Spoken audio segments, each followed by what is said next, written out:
Hello everyone. Supreme soul गॉन के इस एपिसोड की शुरुआत में हम सूचवान को देखते हैं। वैसे सूचवान का इस लाइफ में नाम सूजी है, लेकिन मैं उसे सूचवान बुलाऊं या सूजी, आप प्लीज़ मुझे बता देना। सूजी अपनी सोच में डूबा होता है कि तभी दो लोग उसे देखकर आपस में बातें करने लगते हैं। एक लड़का कहता है कि सूजी काफ़ी वक्त पहले क्वीन गेट का आउटर डिसाइबल था, जिसकी वजह से वो बहुत फेमस हुआ, लेकिन एक इंसिडेंट में उसने अपनी पूरी कल्टीवेशन लूज कर दी, जिसके बाद से वो वैन फैमिली का सन इन लॉ बन के रहने लगा। दूसरा लड़का कहता है कि एक पीटी की बात है कि सूजी जैसा लूजर वान लिंगजाओ जैसी एक ग्रेट ब्यूटी से मैरिड है। वैन लिंगजाओ हमारी पूरी सिटी की फर्स्ट ब्यूटी कहलाई जाती है, जिसके बाद भी उसकी मैरिज सूजी जैसे एक लूजर से कर दी गई। तभी सूजी उन्हें मुस्कुरा कर देखता है तो वो दोनों चुपचाप वहाँ से चले जाते हैं। उनके जाने के बाद सूजी हमें बताता है कि ये दोनों ही सही कह रहे हैं, चाहे मेरी पास्ट लाइफ हो या प्रेजेंट, अब मैं वो ग्रेट स्वर्ड्समैन नहीं हूँ जो मैं हुआ करता था। सीन शिफ्ट होता है और हम कुछ साल पहले का सीन देखते हैं, जहाँ सूजी कल्टीवेशन की तैयारी कर रहा था। सूजी हमें बताता है कि कल स्वॉर्ड ट्रायल है, जिसे उसे पास करने के लिए क्यूआई गैदरिंग रेलम पे ब्रेक थ्रू करना होगा। स्वॉर्ड ट्रायल को पास करने के बाद क्यूआई गेट से उसे सपोर्ट मिलेगा, जिसकी मदद से सूजी अपनी मदर के किलर को ढूंढना चाहता है। ये सब कहकर सूजी कल्टीवेट करना शुरू करता है और क्यूआई को रिफाइन करने लगता है और तेजी से अब्जॉर्ब भी करने लगता है, जिससे उसके पीछे एक स्पिरिचुअल बॉडी बन जाती है। कुछ मिनट कल्टीवेट करने के बाद सूजी को फील होता है कि वो बहुत जल्द क्यूआई गैदरिंग रेलम पे ब्रेक थ्रू कर लेगा, लेकिन तभी एक ब्लू कलर की स्वॉर्ड सूजी की स्पिरिचुअल बॉडी के सामने अपेयर होती है। वहीं सूजी ब्रेक थ्रू करने ही वाला था कि वो स्वॉर्ड बहुत सारे पावर को गैदर करती है, जिसके बाद वो एक एनर्जी को रिलीज करके सूजी की कॉन्शियसनेस में चली जाती है।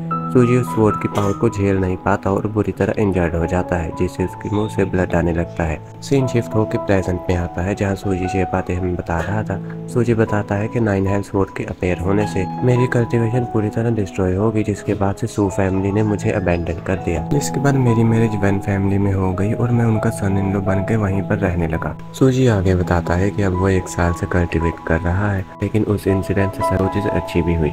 एक की उसकी पास्ट लाइफ की मेमोरीज रिकवर हो गई, दूसरा कि उसकी 9 हेल्थ स्वॉर्ड फर्स्ट लेवल से ब्रेक थ्रू कर चुकी है। तभी वहाँ वैन लिंगशुई नाम की एक लड़की आती है, जिसकी खूबसूरती को देखकर सभी लोग उसी के बारे में बातें करने लगते हैं। वैन लिंगशुई सूजी की सिस्टर इन लॉ है। वो बहुत ज़्यादा ब्यूटीफुल होने के साथ साथ बहुत टैलेंटेड भी है। लिंगशुई हमेशा लोगों को कोल्डली ट्रीट करती थी, लेकिन अभी वो मुस्कुरा रही थी, जिससे सभी लोग हैरान थे। एक लड़की कहती है कि आखिर वो कौन सा लकी लड़का होगा जिसके लिए वैन लिंगशुई मुस्कुरा रही है। उसके साथ का लड़का कहता है कि ये सूजी तो पक्का नहीं होगा। तभी वो लड़की बताती है कि मैंने सुना है कि सूजी की जिस रात वैन फैमिली में मैरिज हुई थी, उसी रात उसकी वाइफ घर से भाग गई थी। तभी सूजी लिंगशुई को यहाँ पर देखकर उसके पास जाने लगता है। उस वक्त लिंगशुई की नजर भी सूजी पे पड़ती है, तो वो उछलते हुए उसके पास जाती है और मुस्कुरा के सूजी से बातें करने लगती है। लिंगशुई को मुस्कुराते हुए सूजी के साथ बातें करता देखकर सभी लोग बहुत ज्यादा हैरान हो जाते हैं। लिंगशुई सूजी से पूछती है कि ब्रदर इन लॉ, आखिर आप यहाँ पर क्या कर रहे हो? सूजी मजाक करते हुए कहता है कि तो तुम अपने स्कूल में आइसबर्ग के नाम से फेमस हो। लिंगशुई कहती है कि अगर मैं कोल्ड फेस ना रखूं तो पता नहीं कितने लोग मुझे आकर अनोइंग करेंगे।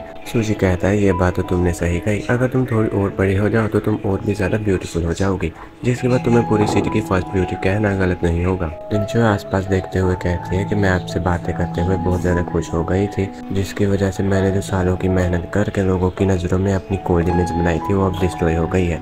अब सभी लड़के मुझे तंग करने लगेंगे, लेकिन फिर वो कहती है कि अब मुझे फर्क नहीं पड़ता, मैं ब्रदर इन लॉ को बाहर देखकर बहुत ज़्यादा खुश हूँ। जिसके बाद वो वहाँ से जाने लगते हैं। लिंगशुई सूजी से कहती है कि जब से आपने हमारी वैन फैमिली को ज्वाइन किया है, तब से आप घर में अकेले और उदास रहते थे, जिसकी वजह से मुझे हमेशा टेंशन लगी रहती थी कि कहीं आप डिप्रेशन में आके कोई गलत कदम ना उठा लो। लेकिन अब मैं जब आपको 1 महीने के बाद देख रही हूँ, आप एकदम डिफरेंट पर्सन लग रहे हो। सूजी उसे तंग करते हुए कहता है कि क्या तुम मुझे जानबूझकर इग्नोर कर रही थी?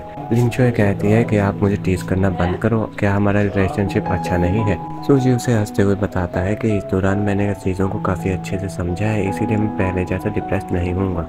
लिंगशुई भी कहती है कि अब ब्रदर इन लॉ पिछली बार से ज़्यादा एक्साइटेड और अच्छे लग रहे हैं। लिंगशुई फिर सूजी को घर चलने के लिए कहती है, क्योंकि वो उसे घर ले जाने आई थी। सूजी उससे पूछता है क्या ये इसीलिए क्योंकि तुम्हारी एल्डर सिस्टर वापस आ गई है?